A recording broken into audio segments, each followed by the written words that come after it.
Yeah man, Artiste Miguer, met vibe la nan kay la. Le nou ta fe keme, se pa so te di mwen, ou te di mze pou la vi. Yo bab jom kiti mwen, konya baby mwen bagay ou chanje. Se love lo relem, se love lo ekrim. Gen de fa mwen kon rele, ou ti ma rele, ou ti mpa rele. Sou mwen yo bot tout koze, pou yo ka ven nou fache. Son rezon baby pou yo ven separe. Yeah, yeah. Moun tou mensaj men se pa vre. Yo dizan vi fen kite, ou ba tande ou ba rou vire do wale. Mwen konjou gen pou regret mwen, le wapan bien ki yes moun mwen ye.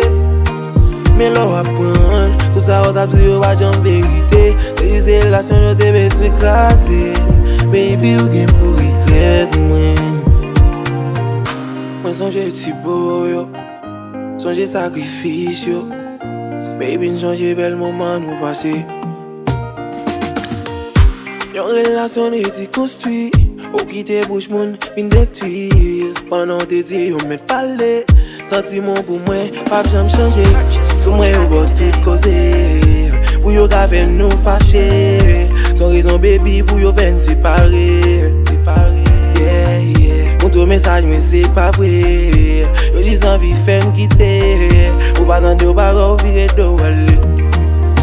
Mwen konjou gen pou regret mwen, le wapan bien ki yes moun mwen ye. Men le wapan, tout sa wot ap zi yo ba jan verite. Se dize relasyon yo te bese krasi, baby ou gen pou regret mwen.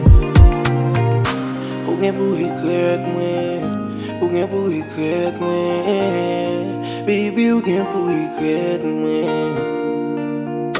Ou gen pou regret mwen, ou gen pou regret mwen. Baby ou gen pou regret mwen. Mwen konjou gen pou regret mwen, le wapan bien ki yes moun mwen ye. Men le wapan, tout sa wot ap zi yo ba jan verite. Se dize relasyon yo te bese krasi, baby ou gen pou regret mwen.